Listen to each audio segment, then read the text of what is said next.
everyone. I hope you're enjoying the Championship show. Stick around for 10:15 to watch the non-league show with me, Thomas Eggins and Martin. It's not live this week because I'm not around, but thankfully, unlike Rob, I told Martin weeks in advance, so we've got a show for you. It's with Westerfield manager Adam Potter, who's... But it's not, and it is live, and he is around. That was just all I've got in the archives because, once again, it's Sunday morning. The football show is here, the Championship show, and then the show with many names, 2 hosts, but yet one can never turn up on time. So that's all I had in the archive was an old trailer, and I had to repeat the introduction a couple of times. So thank you so much for sticking with me. How are we all today? It's Sunday, the 6th of September. Do you know what? It's a beautiful day outside. If you've not actually stepped outside yet, it's a rather delightful Sunday morning. And we have some people already in our chat. Nick Muller, welcome in, my friend. It's been a long time since I spoke to you, Nick. I hope you're really well. I was actually making my coffee thinking about you this morning. I was thinking, I ain't spoke to Nick in a while. I hope Nick's doing all right. I hope you're doing well, man. Let me know in the chat. So a big show, only half hour or so today because time constraints. Busy place. 10:15, as Thomas said, is the non-league show. That was right. That was spot on. That was perfect. And of course, 1:30, the flagship, the mothership of the shows, is of course Talking Town with Richard, Matt, and myself trying to host. And somebody said to me last night, "You'll like this one. I'm looking forward to hearing your opinion." I don't get my opinion on the show. Them two, not a chance. Ben Moore, welcome in, my friend. How you doing? Hope you're well. So without further ado, as I can finally see him in the chat box, let's welcome in the man, the myth, the legend, Mr. Robbie D. How are we doing? Yeah, you? Can do. Mate, I was going to say it's off camera, but I was sat on air. You can't message me at like 11:30 at night and saying, I will do 9:30 tomorrow. It don't work like that, mate. We got I did message you at that time, and here we are. So we got people. Maybe it does work like that. You got to schedule these things so people know it's coming up. You can't be, you don't go. Oh, the 6 p.m. news has been moved to 6:15 because George Alagaya couldn't turn up. Hugh Edwards is in the pub too long. Hugh Edwards is in the shower far too long. Right? How are we? Well. All good. There was, I think, 5 minutes late in the end, so a minimum of 5 minutes additional time for this one. Yeah, well, 10:15, Thomas will be kicking you off, mate, whether you're ready or whether you're not. Nick, back to work, so missed your streams if they are early ones. Oh, Nick, well, I'm glad you're back to work, though. That's really good. I'm pleased about that. Was thinking of him when we come on late. Can I just say that is the most unique but fundamentally brilliant name I've ever seen for a YouTube account. A Google user. I think that's simple brilliant. Yet effective. I like how he says morning, at least our level is above Bristol, and then changes it very quickly to Rovers, that is, because just in case there was any doubt. Just in case we were left wondering. I mean, he's right. It is Bristol Rovers because Bristol City would probably wallop us, wouldn't they? I don't know. We're not the Championship connoisseurs that we once were. Maybe we'd fare better in the Championship now. I don't know. So let's kick things off with our Saturday evenings. Did you progress past the cheap? What were you drinking? Kronenberg, I can assure you, is not that cheap. Kronenberg. No, I think of another K and a different alcohol variety. Sorry. So how was the Kronenberg? Was it good? Did you change onto a more, sophisticated sort of ale IPA? No, moved on to the Aldi Rheinbacher Pilsner. Oh, good look at him! Look. Now he's got ours. The old budget is hitting him hard, isn't it? Yeah, I'm taking the money in for players I sell, and we're reinvesting none of it into cheap Pilsner. It's going into running costs and painting turnstiles, and not a thing more. Yes, no. So I'm looking at the chat, seeing good win for Town and a few good non-league results. Certainly are, Ben. We'll be covering the non-league results in the next 45 minutes. And Norwich loss. Again, we'll be covering that very shortly. Have you ever had any Brewdog range? Yes, regularly. Have you ever the Dead Pony Club? I don't know if I've had that. I've had many of them. I probably have, to be fair. It's a hoppy sort of beer. It's on the lower side, like 3.8%. So you probably would have looked at it and gone, I need more than that. Teetotal, mate. Teetotal, yeah. Well, I used to be. But it's a lovely beer. It's a lovely beer. That's a plug for Brewdog right there. Well, it is, but it's an unpaid plug. So if they want to get in touch and pay us both, they can. But of course, last night was the England game, Mr. Robbie D. Yes, I listened. You listened. Why did you not watch? Because it was on, as we established, Sky, I believe. Do you not have Sky? No, that's Sky. There's never anything on. How can you live in I'm not going to to. What's the point of paying 30 quid to watch the occasional Crystal Palace Newcastle on a Sunday and then Federer and Nadal on Eurosport? Hang on. Did you just say you couldn't watch something because you don't have a package? Because the reason you don't have the package is there's nothing on that you want to watch. But yeah, you want to watch. England games are on ITV every time apart from yesterday. And it's to be brutally honest, after the last time I saw England play Iceland. That's why Mum's going to Iceland. I think I'm still trying to get over that defeat to Iceland. Was Kerry Kapona up front? Peter Andre followed up with a couple of cheeky assists. He didn't know because it was a boring 1-0 game. 2 penalties, a red card. 2 red cards. Missed. I fell asleep halfway through and missed the red card. Oh no, that beer was strong. We got away with it. I think. Yeah, I mean, at the end of the day, it was sounding like we had all the ball, didn't create any chances really. Second half, anyway. I find it quite amusing that Chris Waddle said he knew how the guy felt when the Iceland player plays the ball over the bar. Well, of course he did. Italian 90 memories. Still travelling, yeah. So, yeah, I think we probably got away with that really because we obviously went to sleep, gave a penalty straight after we'd scored, and yeah, 91st minute they missed a penalty with their only chance from the game. So. Yeah, I would. That's obviously, like I said, I listened, but that's what pretty much everyone on 5 Live was saying. The same. Yeah, Hawks coming in. Foden was. That's what I was saying. They're expecting more from Foden. He faded out of the game quite badly. They were saying. Ben Moore, very poor. I completely agree with both of those. Foden, I expected more from, and England were overall poor. Look, I'm going to level with you right now, and I want your opinion on this. I never wanted Gareth Southgate in the first place. I thought he was a yes man. I thought he was going to be somebody that would be pushed around a little bit. He may have proved that to be not the case, but we have got an abundance of English talent suddenly. Foden is one of those.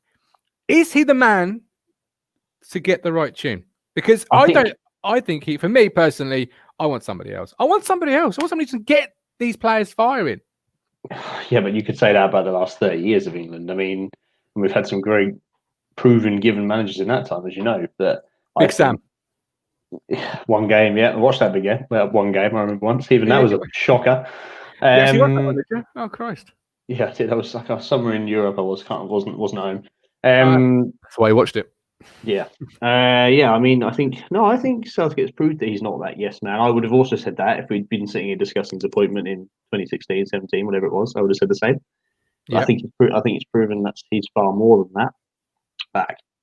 We're always going to score goals. I'm pretty sure of that, but I do worry about us at the back. I think you see, there's a lot of players that are very close to the England team that aren't playing the top level of football. I'm talking Stones. I'm talking.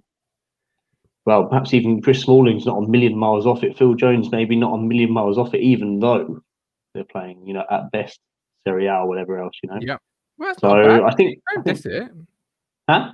It's not a bad league. As long as I know, but I mean, you want players playing at the top of the Premier League. I don't think we've got defenders like that. Joe Gomez is obviously coming through, and I think he will be good for us. But yeah, I do. Maguire, I don't know. I've never entirely been sold on Maguire personally. I think he's a good leader. I don't know about his genuine defending. I think he's good in the air. I mean, there's no doubt about that. But his mobility, I don't think it's ever been that wonderful. Did you not afford a handle with that cup? Oh, it had one once, but it broke. It broke. It was a bit like England's display last night. I mean, it got the job done. It gets the job done. George Clooney wouldn't be having that without a handle, mate. Oh, you know what? I don't care. It's my favourite mug. Those that watch my morning vlogs know that. I'm just going to jump into the comments here because there's some very interesting comments, such as Daniel Barnard. Good morning, my friend. Don't forget 10:15 non-league show. Manager of Claydon. He says the Nations Games are to see the future of England. Do you go along with that? And if so, who from last night sort of expressed themselves and said, you know what, I'm the future. You need to start playing me in the present. The ironic thing is that I mean they're there to replace friendlies, so he's absolutely right. They are there, but of course, there is the good thing about it now is that the whole point of Nation League was to avoid passive friendlies where you just get 12 changes at half time or 60 minutes. 12 changes, 11 changes in. Yeah. It was to avoid that to make it more competitive. I think they've done that successfully.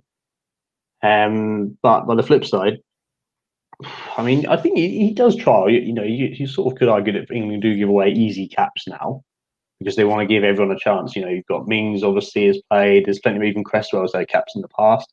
Yep.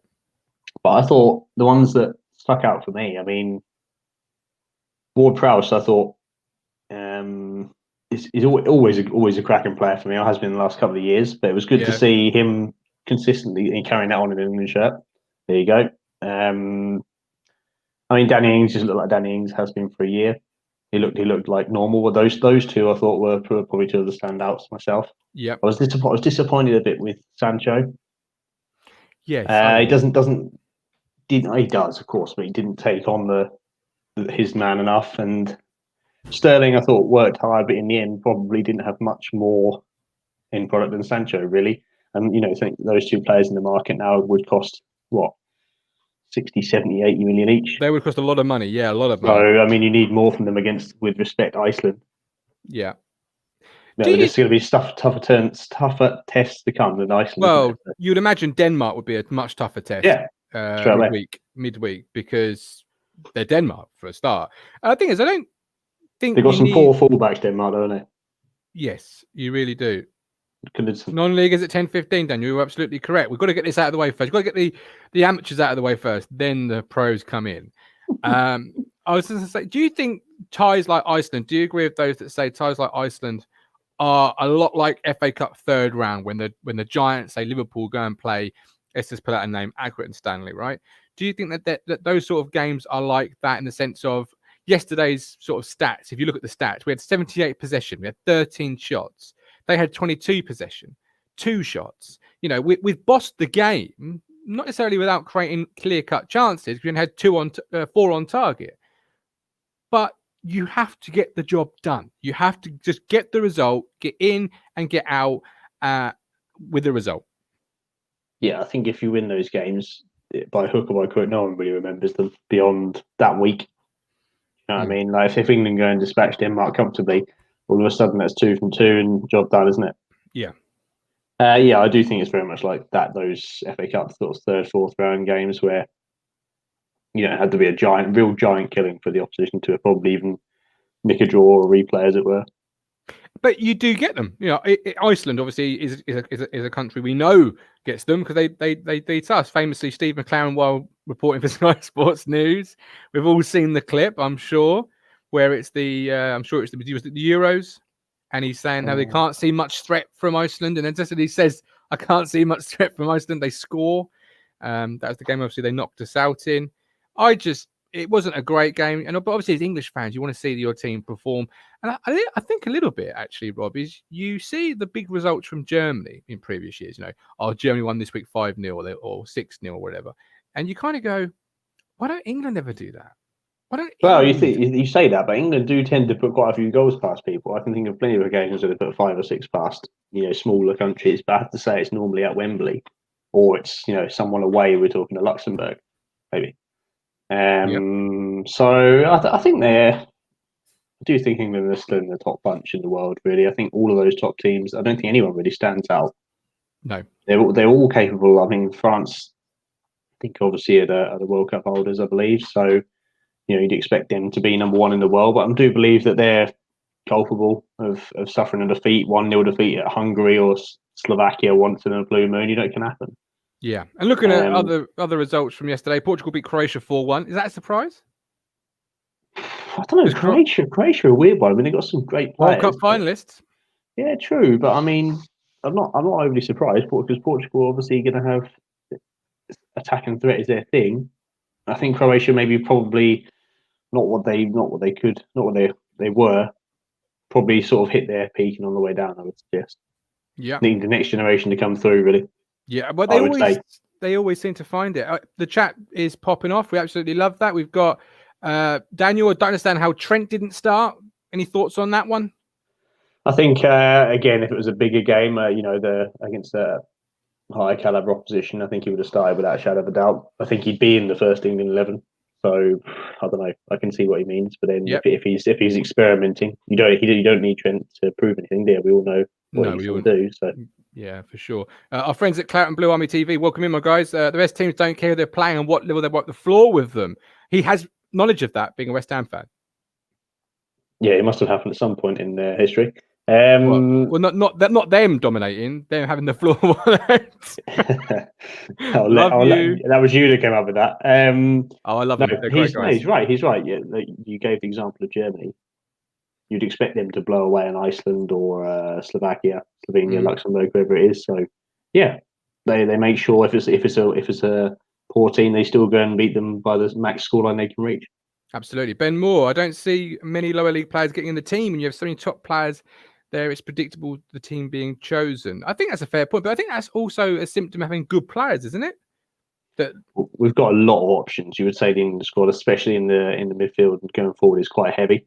Yeah, he's got a lot of options there. I do still think there's some players that get in probably on merit, but then on the flip side, you could say, well, there was no Ali. I mean, he would be one of those players. I would have said if he'd been in, I would have said he's in there on merit, but he wasn't in there. No. So I don't know yet. He's been out of form for me for a while now. Ali. Yeah, probably. Like I would say, maybe a year. Is there anyone at Spurs that's been in form apart from Kane and Son? Jesus, if Son was English, I mean, he's clearly not, but if he was, then we'd have a whole different prospect, wouldn't we? Yes. Clout and Blue, they actually should be no mercy. Winners are always winners, no matter what game it is. I think that's right. In any sport, from tennis to golf to football to snooker, the winners are winners. In the end, that's what the other teams are expecting. Yeah. That's why Iceland set up with a tough pack midfield, tough pack defence, because they're expecting you to try and destroy them. Yeah. And also, if you're an Iceland player, you want to test yourself against the best, not the second team of the best. So I think from their perspective, they'd rather that the top players are playing as well, actually. Are we guilty when we play teams like Iceland in these sort of games of just not really looking at team chemistry and the way teams are set up and putting a team out to blow teams away? We're just setting a team up because we need to give these 11 guys a chance. Like these 11 guys, if they're all round pegs, but you've only got square holes, we seem to just force them in because they need to be having this game to play. It's their game to play. Instead of looking at it and going, right, well, I want to see a midfield player who perhaps, let's go to James Milner about when he was bursting on the scene. Not a pacey winger, not a direct winger, but a good player. But if you need a pacey winger, then if you play Milner, you're not going to get the best out of him. Are we guilty of not putting players in the best platform, the best position to shine and to say, hey, I'm here? I think maybe, but honestly, I think that it's tough because you're the manager of the England team. You want to give players the chance because some players will rise to the occasion, others won't. But you have to give them the chance to find out which is which. So everyone's going to need minutes. A bit like it's like any level of football, isn't it? You're not going to find out what a player can do if you don't put him in the limelight. But on the flip side, everyone in the country thinks they know the best England team. And they're going to say, well, Trent should be in, well, Kane should be in, well, such and such should be in.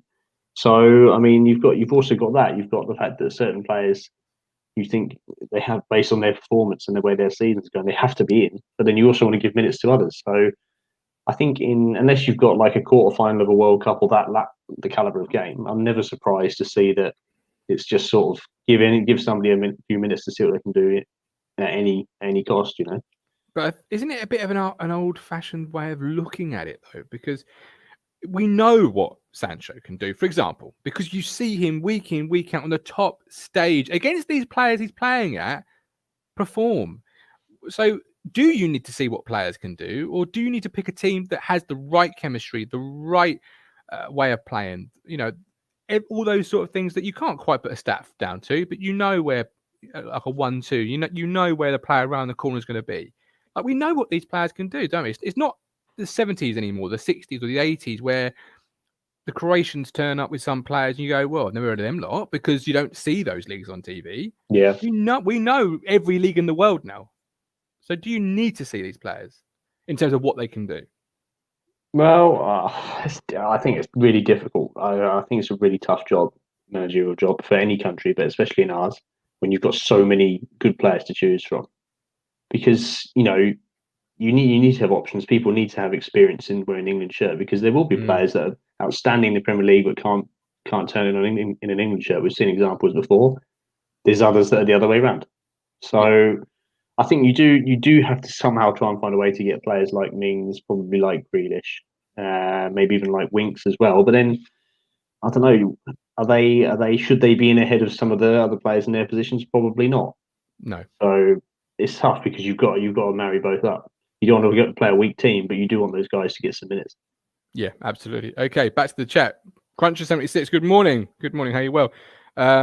Nick Muller, he's changed mugs now from red to white. Yes, I've got 2 mugs on the go, look, because I'm that tired this morning. I need that much caffeine on the go. So I've got 2 mugs. You've got 2 mugs on the go. Your viewers are probably thinking that they're watching 2 mugs on the go. They are. Google user. That'll be an IMDb as continuity flaw. Well, not a continuity flaw. I've just ruined that. But yeah, no, 2 mugs. I'm that tired. I needed 2 drinks. Ben Moore. For me, the team should be based on form and not on their clubs they play for. Maguire isn't the best centre-back on form, so why is he in the side? This is the thing with Southgate, is that he's somewhere between the two, because you say that, and actually I agree, but then he's got Ings in there. And Ward-Prowse in there. And they're only in there because, so they're not in there on merit from Southampton, with all due respect. They're in there because they've been outstanding this season. So it's almost like, I always think with him, sort of some players have earned enough in the bank, do you know what I mean? Yes. And others haven't got to that point. And I think Maguire's a good example, but I think Grealish is another one, hasn't got to that point yet. So that's why you're not seeing him ahead of some of the others that might have done. I don't think you're not seeing Grealish. I just don't think Gareth Southgate rates the player. For whatever reason. I don't think he rates him as highly as the others in the front 3. But then that's where the argument comes in. Would you play in the midfield? Probably yes. Ben Moore. But just before you answer this question, Ben Moore has got a fantastic profile picture. Look, he's got a bar in his profile picture. Bartosz Białkowski. There's the usual comment. I'll put another pound in the jar for that. Don't hate. Why isn't Pope playing more often? I don't know really. I mean, it's the same kind of thing, isn't it? You want England to have a settled goalkeeper. We've all seen Ipswich. What happens if you change the goalkeeper every game? Yes. So, who are the goalkeeping options? Him, Pickford, probably Henderson now. Yeah. You have to say probably Pope and Henderson have been in better form than Pickford, and then perhaps somewhere in the distance back you've got Joe Hart. Maybe, I don't know how far back he is now. Probably way back. Didn't have a great game for Tottenham recently.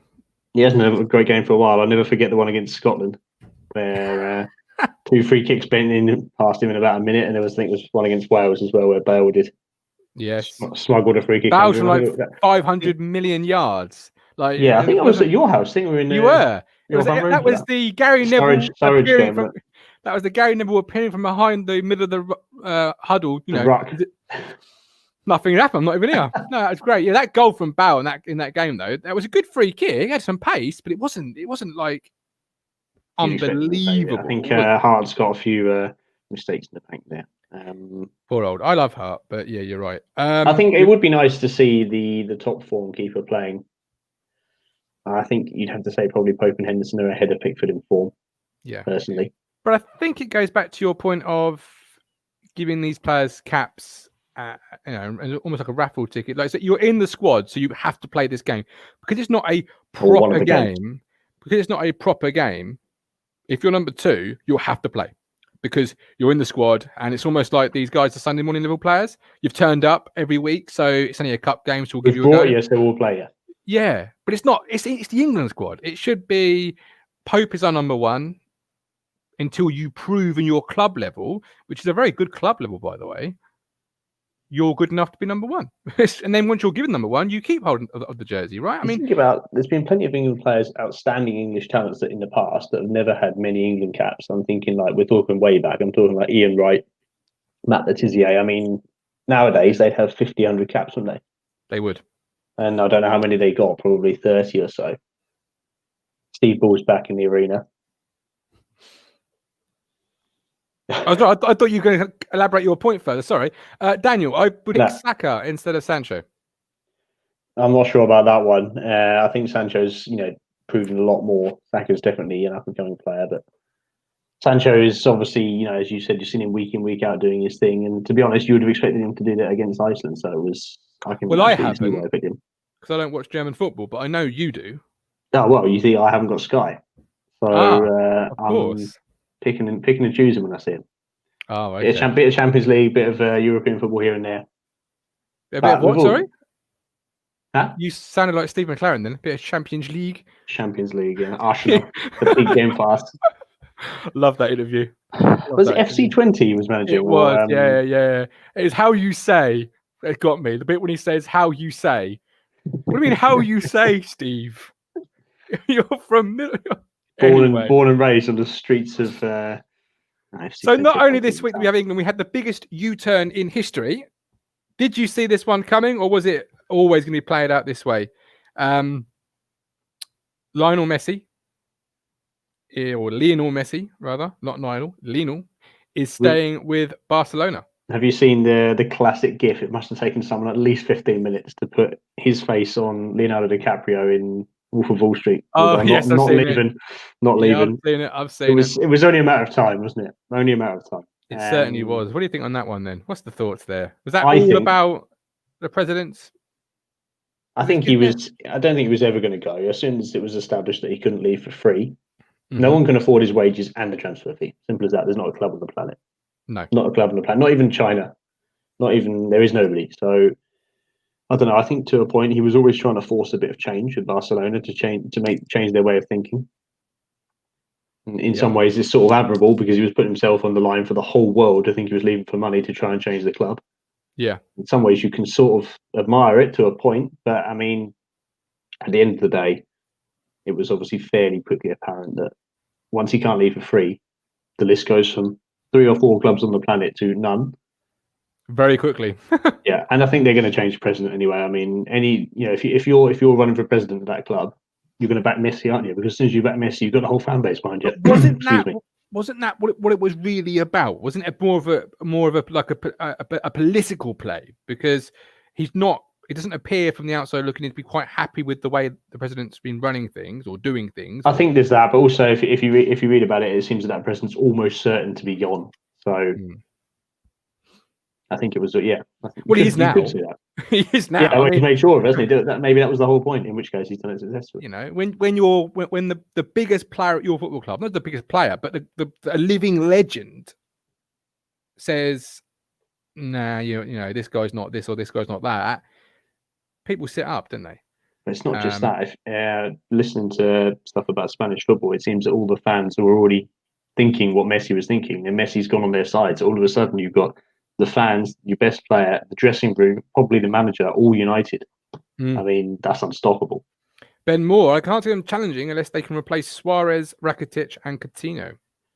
Well, they obviously need to get some players off the wage bill, didn't they? Listen to him. Listen to it. Coutinho is there. That is true. They did need to because they've obviously probably overspent. But Coutinho is still there. Town. Coutinho is still there. They've got Messi and Griezmann. I mean, it's not a bad front two, is it? No, it's not Biner and Salmon, is it? So, I was asked this week, who's the best ever bald-headed player? I said Connor Salmon. There's a guy in front of me who always used to. It never really happened much, but he always used to make the joke that Salmon was looking to find the net. Yeah. Never lost. Never a joke lost. Is that like the guy? Is that the same guy that's in front of you who would say in front of you about Anthony Wordsworth? Oh, poetry in motion. I don't remember that one, but this is a guy in front of me who would also bring a laminated yellow red card to a game. Be sort of. Was it Cruncher? Was it Cruncher on that? No. It was a bit older than him, but good times still. Good times. Sense of humour never was left at home with them. Certainly not. Let's dive into this week's EFL trophy action. There's been lots of upset. Let's, of course, start with our feathered friends down the A140. A great day for them, no? That's just a routine league defeat. Yep. 3-1 away to Luton. Actually, when you asked me to mention championship games, I didn't mention them because it is actually to compete against the same teams, and there's other teams that got knocked out by lower opponents. But I mean, on the flip side, yeah, it's not a great start for them, is it? It's not an What was that awesome out? start. What was that? I missed the comment before out there. Norwich out. Norwich out. But the Mick out, Norwich out. The participants have participated once more. And as you know, Google user Norwich.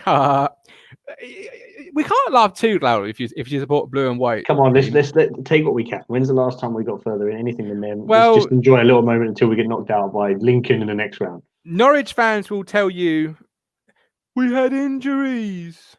It was our second team. We don't have any strikers. Our 15th choice striker played up front. Yeah, Aaron Drinan. But let's be honest, if you look at that team, that's a fairly decent team. You've got Jordan Hugill up front, who's their marquee signing up front. Yeah, but the thing is that you started that with a decent team, and he's the first name on the team sheet. I didn't rate him before.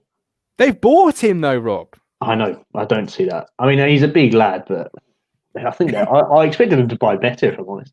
Well, so did I, yeah. But you had Zimmerman in defence, who played a lot of their Premier League season. Like, they can say they had injuries all they like. It wasn't like they were playing 17, 18-year-olds. Who was in midfield?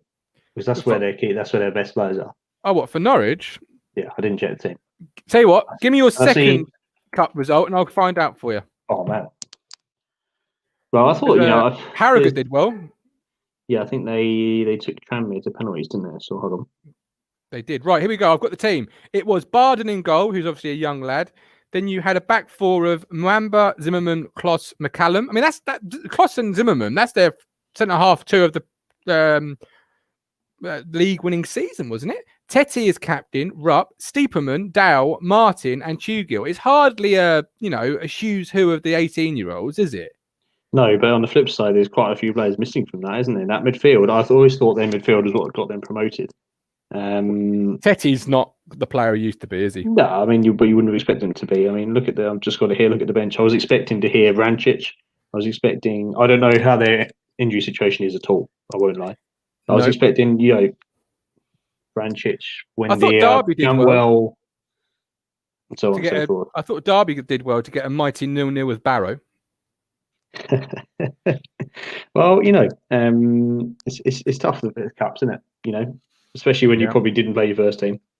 Gillingham beat Southend 1-0. Bristol City beat Exeter 2-0. Birmingham lost to Cambridge 1-0. That's shocking. I mean, Cambridge, by all accounts, sounded quite poor last weekend, even though they beat us. Yeah. If you are a Birmingham fan, well, not Birmingham fan, but if you're Ita Karanka, your first game in charge, you want to get off to a good win, don't you? I think he's probably quite glad the fans were in there because St Andrews can be a hard place to go, as we found out in the past, when they're for their team, but it can be an equally hard place to play when they're against their team. Yeah, and they would have been unhappy with that, I think. Yeah. No, for sure. Especially after, like I say, a sort of summer of change, if you like. Sunderland drew with Hull 0-0. Obviously, that's a League One fixture now, so it's not really a surprise. Reading beat Colchester 3-1. No surprises there. Peterborough lost to Cheltenham 1-0. That's a bit of a shocker. Yeah, I think that was. I was surprised by that. You're always surprised when you see Peterborough 0. Oh yeah, definitely. But then again, they've lost Tony. So is it? Because they're still trying to, Jordan Clark-Harris is down there, but it's not Ivan Tony, is he? He says before that's how they do it, isn't it? No one they sell is replaced by the player they sell. They try and make the next guy, don't they? So I would say for them, it's probably business done. And Huddersfield were knocked out, obviously. I'm trying to home by the mighty Rochdale, up the Dale. Yes. Do you think a lot of people saw it as an extra pre-season friendly? I need to look at their starting 11s, but I would hazard a guess that you're right. Yes. I don't know what was going on in South Wales, but Newport obviously knocked out Swansea. That's two divisions apart, and of course they would have loved that because that's a local derby. And Cardiff got trimmed up 3-0 at Northampton. I don't know what on earth what was going on with Cardiff and Swansea. Maybe they've started a bit later in Wales. I don't know. Ben Moore, Frank Newblay scored, didn't he? And Jason Cundy's son scored for Cambridge. Look at that. Ben Moore coming through with the statistics and the facts. So Frank Noble scored the winner for Plymouth against Queen's Park Raisins. Queen's Park Raisins, yes. Where are we at? Colchester United. Who did they play? Reading. They lost 3-1. Ah, yes. Right. So next week, are you going to be on time? Oh, well, there's always a possibility. There's always a possibility. I love it. Next week. So let's round it up. Let's round it up because I've got Thomas Seggins who called you out last week. Have you got any words for Thomas Seggins before we close? I don't know. I mean, I don't want to become like 50 Cent on Instagram, just falling out with any and everyone. So, the new Richard Moss. I think I'll refrain from calling him out. But I will say, he called you out. He called me out, but I haven't had time to produce a mixtape to come back in with. So I'm gonna let him have this one. But if he gets me again, he'll be hearing from my people. Wow, big words, dropping the hammer. Trash talking. Yeah, I'll see him at the weigh-in. He's quaking. He's just literally probably quaking. Tell him I'll see him in that backstage room. That sounds dodgy, doesn't it? Really dodgy. It does. I tell you what. You dropped the mic with that. I think Dan's right. Look, you just, that's just fighting talk. Anyway, for those that have missed the show, you can catch back on audio, all good podcast platforms. Just search the Championship Show. Not technically Championship Show, but there we go. But yeah, we'll be back next week, hopefully on time. Up next is our non-league hour with myself, Thomas Seggins. We've got a manager on. We've got Leah Simmons from Deptford, hopefully not coming on, and we're discussing week 1's non-league football. I will see you all in about 4 minutes. I'm off to let the dog out. I'll catch you all later. Bye. See you later.